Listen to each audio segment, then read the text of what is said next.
Can we please put some respect on McSauce's name? Don't you dare call it serious. It still freaking counts.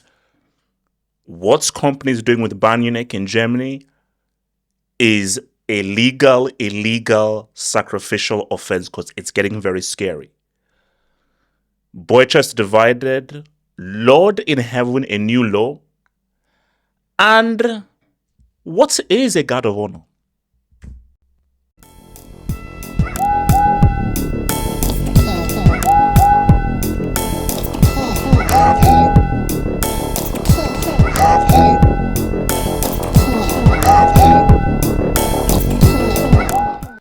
It's the kid, your boy, strongly transitions. Hopefully everyone had a good week. And I'm going to be trying to do more and more of these football weeklies. Remember, guys, I'm going to cut them out in different sections. So if you want to go to specific sections because you hate Syria, you damn freaking hate it. I thought you both freaking aficionados, you freaking losers. So if you go on the timeline below, I've put the bookmarks so you can go to the different sections to see where the bookmarks are for the different sections of everything. If you want to skip to the the Mbappe God of Honor section, I want to skip to the Boychester section. So it's all down there below. If you want to watch the whole full video, it is what it is. We're here. We're trying to do a damn thing, and we're trying to be the best guys that we can possibly be, 100%. So first up, let's go into Serie. Let's go into the Serie right now. So Serie. So we have, it's a pretty nice title race that we have here. So we have Inter, 43 points, 3 points ahead of AC Milan, 4 points ahead of Napoli, who they downplayed, and also, so if you look at top four, only 4 points, while Roma have played a game more. So if you look at the three teams, only 4 points separates them. So Napoli are only 4 points behind Inter, and that points were really key. So if Inter had won that game, it could have been huge. Now, I'm always very wary of doing this. So guys, when I do this, I don't want anybody to laugh. No one dare laugh. You will respect my serie. You will respect my serie. Don't you dare laugh. We have someone on double figures, finally. We finally have someone on double figures. So Lautaro Martinez is on 10 goals. The next guy is Pulisic on 8 goals. Then Leao on 7 goals. Now, out of the top leagues, I believe this is the only league where only one player is on double digits of goals. Now, what I wanted to see is how many of those are actually penalties. Do they show the thing? Hold on. Wait. There we go. Yeah, stats. There we go. Stats. How many penalty? Fast breaks, right foot. Wait, doesn't show penalties. There should be a thing that says where it's penalties. There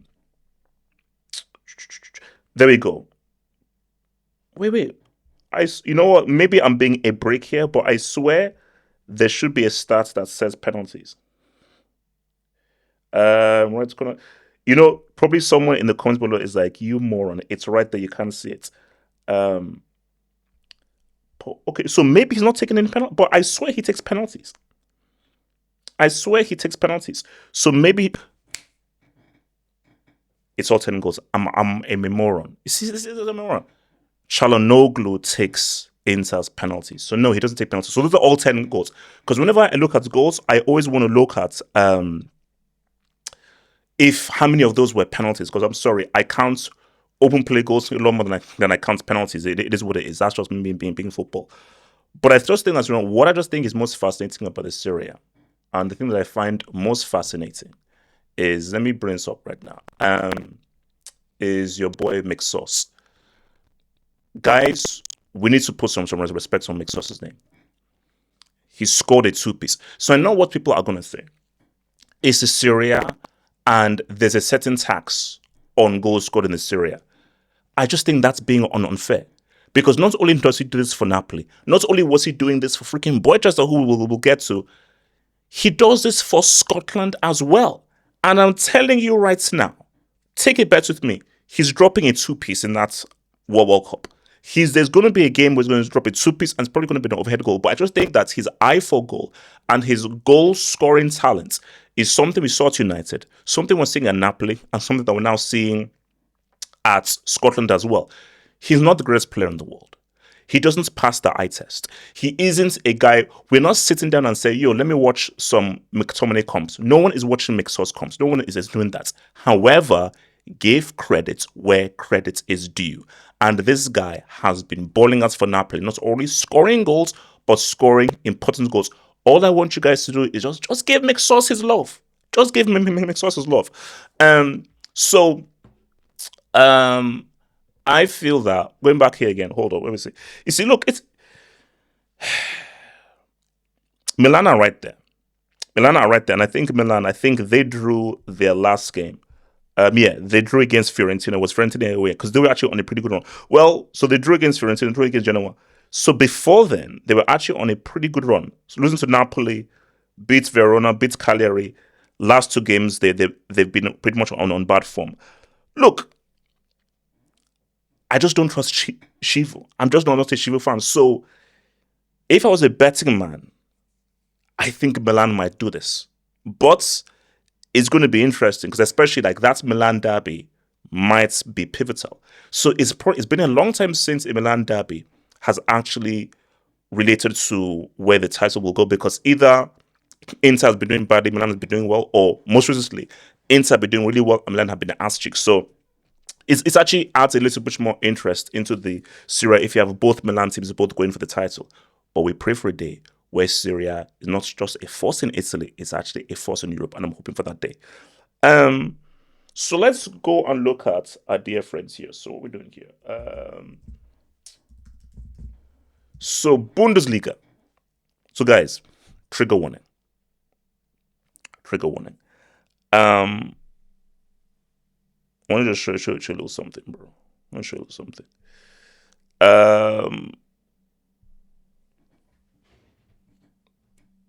Yeah, that's real. That's not CGI. That's an 8-piece.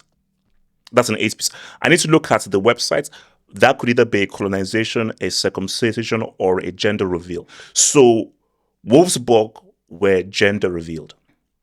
They got gender revealed over Bayern. It was a gender revealing. It was crazy. It was a christening. They christened a brand new baby boy. And I've been to a christening. I've been a godfather twice. This was a full on christening. But what is very key here is, I want to look at the table. Here we go. So, 14 wins, 2 draws, 0 losses, 63 goals scored. But do you know what's so crazy about this? Bayern have been amazing. Company ball has been outstanding. I still feel they will lose. So remember, the only team in Bundesliga history to never lose a game, to go unbeaten, is Bayer Leverkusen, with a dude called Jabi Alonso who must actually get sacked. So the very fact that they were able to do this is crazy, but something tells me that these guys just are not going to do it. I don't know why. I just don't know. Now here's the thing here. If you're a company or Bayern, you'd like to be undefeated, you just want to win the damn trophy. I think what means something to win a damn trophy, but it's so crazy that Bayern have won so many trophies and they've totally ruled Germany, but they've never been undefeated. But I want to just do something. So I wanted to compare what they could do this season with some of the great seasons. So the first one I wanted to go to was one of the best teams I've ever seen. One of the most amazing teams we've ever seen. Shout out to your boy Robin there, which was the 12-13 treble winners. So if you go to 12-13, so 34 games played, 29 wins, 4 draws, only 1 loss, and they scored 98 goals. They scored 98 goals. Freaking insane. So again, you're looking at, and I'm going to show you something interesting last season. So again, like, could they do that? Get 91 points? Potentially, but I believe that might be their best season. Again, Bayern fans, let me from, but I believe that might be the best season. So now this was Pep's first season, which was 29 wins, 3 draws, 2 losses, 94 goals scored.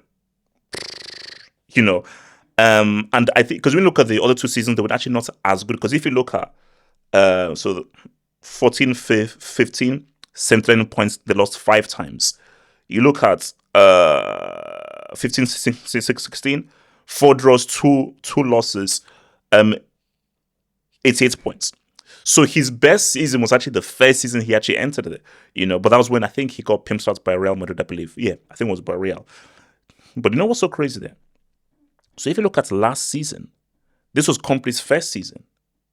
They scored 99 goals. So they lost twice, but they scored 99 goals. And the way that these guys are going, I think they're going to beat that. I think that they're going to beat that. So no, what they're doing is it's freaking amazing. But I just think though that for Bayern Munich, that 12-13 team, what made them amazing? Yeah, an amazing domestic campaign. They won the Champions League. They won the treble. And I think it's so funny. So they asked Schweinsteiger, give us your predictions. And I think he said that he said Bayern would win the Champions League. And he said England would win the World Cup. So, there's no beef there. So for Company, look, it's what he's doing is freaking amazing. It's absolutely amazing what he's doing. And I think that when you just look at how they've completely taken over the Bundesliga, it's actually quite scary. Because, bro, these guys are basically, the league is done. They're already 11 points clear. They're already 11 points clear, and they've yet to lose a game. But again, let's just say they lose a game. If you're Company, what would you rather have?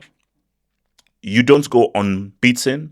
Leverkusen still have that record, but you win the Champions League. Or you go unbeaten, you get the record, 100 goals, but you don't win the Champions League. I think for Company, the league is already done. What he wants is, I don't care how many matches we lose, win the Champions League. Because this team 100% are more than capable of winning the Champions League.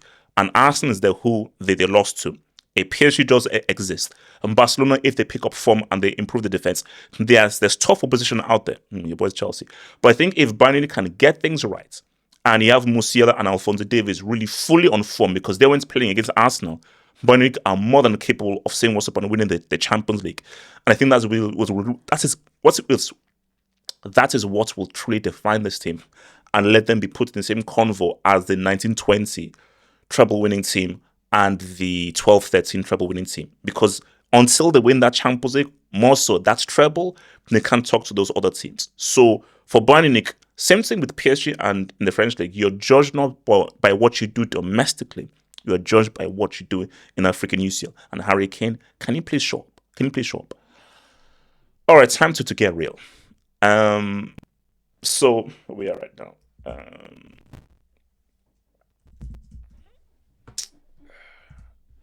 So I want to pull up something, guys. I know, don't get triggered.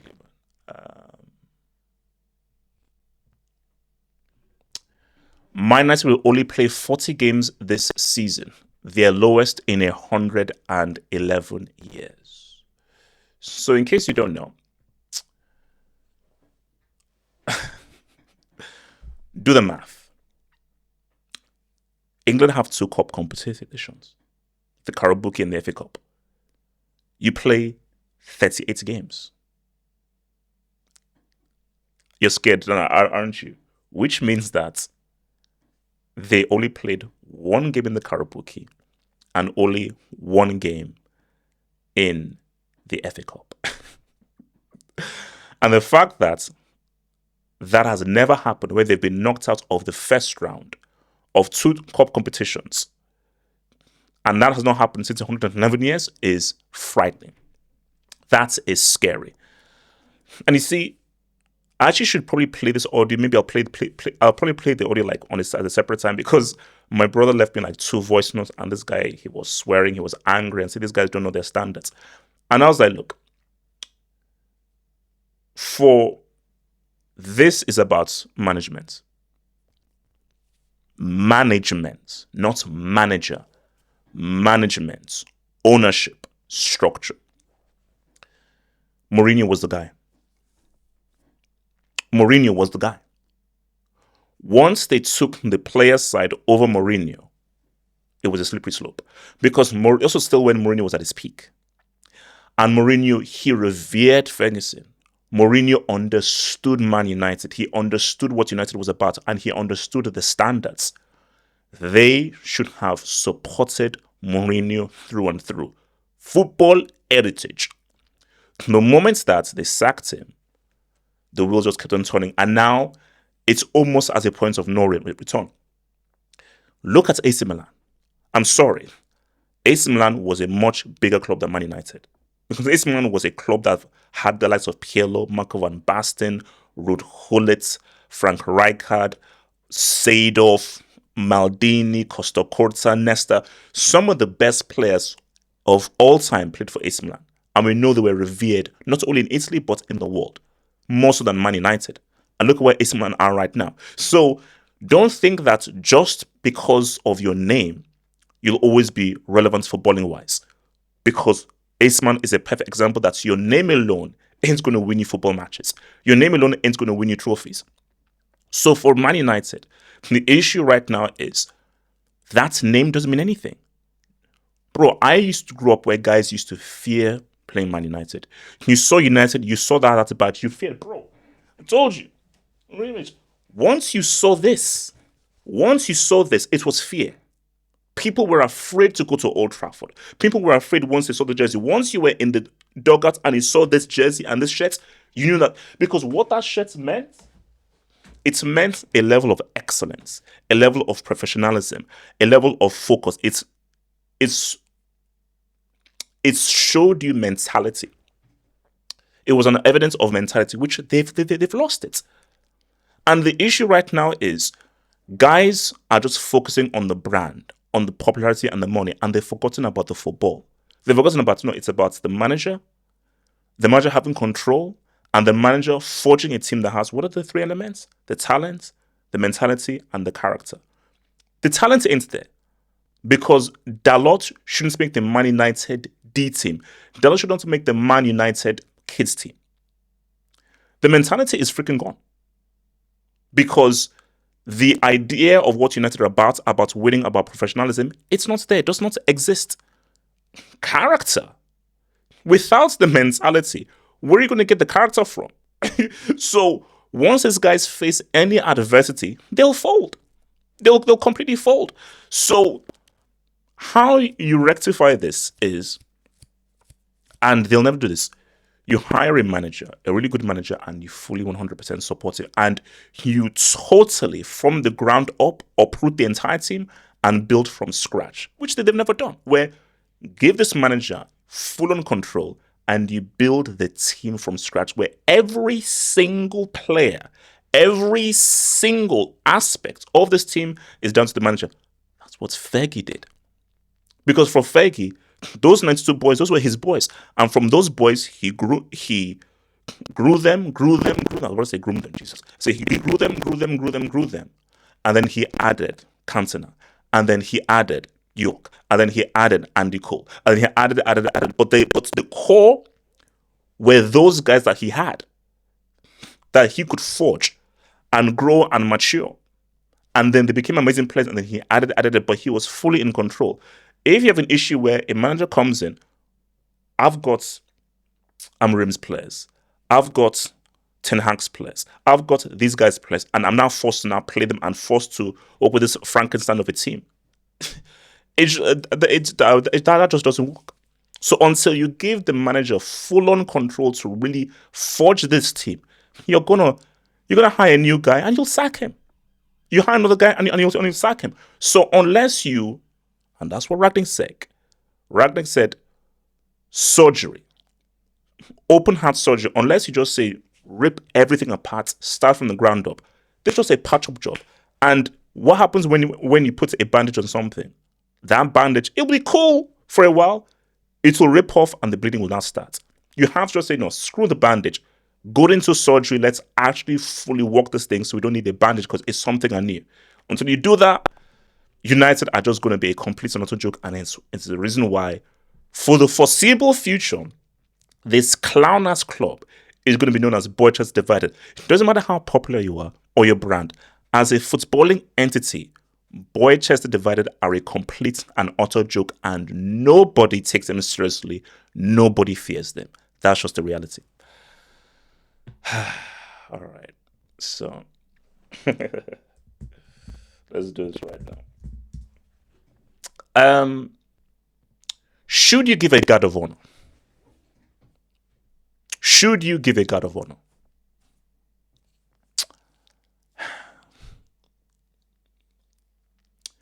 I'm a bad loser.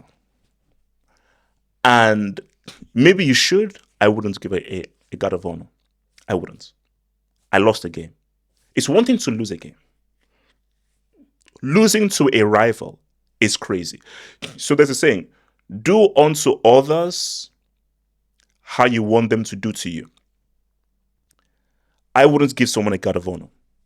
So if I win, I couldn't give a crap if the losers don't give me a guard of honor. I'm like, okay, if you give me a guard of honor, oh, cool, fine. If you don't give me a guard of honor, I couldn't care less. I'm just happy that we beat you and we're going to give a trophy and we move on. You see, this is sports. And the beauty of sports are the rivalries, is the hatred you have for your opponents. And the fact that when you beat your opponent, it feels great. And when you lose to your opponent, you feel horrible. You feel horrible. For me, I think the guard of honor, it's stupid. It is stupid. Because, I'm sorry, I lost. I lost a final. I lost a final to my sworn rival, my lifelong rival. The last thing I'm thinking of is, hey, let's give them a guard of honor and applaud them. That's insane. Now, some guys will say, have some class. Some guys will say, Barcelona did the same thing. And I get that. I understand that. And this is not about me, because I'm about... No. I'm like, you should, like, I do understand that. Have some class. Because someone who can still rise above their depression, their sadness, their anger of losing, and still say, you were the better team. And let's be real, Barca were the better team. They totally, utterly outplayed Real Madrid. And that was not a 3-2 game. That game should have been 5-2 or 6-2. Barcelona totally outplayed them. And the golfing class between Barca and Real Madrid is scary and frightening. Hence why Xabi Alonso needs to be sacked. Because I'm sorry, you cannot perform like that against Barcelona and your Real Madrid with those kinds of players, because it was embarrassing how Barca pimp-slapped them performance-wise. So it is a great gesture to be like, you know what, fair play. You were better than us. You deserve to win. Well done. But at the same time, guys, we are human beings. And again, I speak for myself. I'm never giving a guard of honor to my rival. It's never happening. If I played for Nigeria and I lost an AFCON final to either Ghana or South Africa, there is no chance in hell I'm giving a guard of honor. No way. No way. You can do anything, but there's no way in hell. I lose an AFCON final to Ghana or South Africa, you are sick in the head. They're crazy if you think I'm going to give them a guard of honor. If I play for Chelsea and I lose a Champions League final to Arsenal, giving Arsenal their Champions League, bro, the moment the referee blows the whistle, after I punch him in the head, I'm out. You think, as a Chelsea player, I'm going to give a guard of honor to Arsenal after we lose a Champions League final to them? Call me what you want. I'm classless. I'm horrible. I am never doing that. You are crazy. And that's how it is. So the question I ask you guys is, if you're even perfect, so Barca supporters, but you're a Barca player, and you lose a Champions League final or a Super Cup final to Real Madrid, would you give them a guard of honor? Now, some of you say you would, and if you would, fair play to you.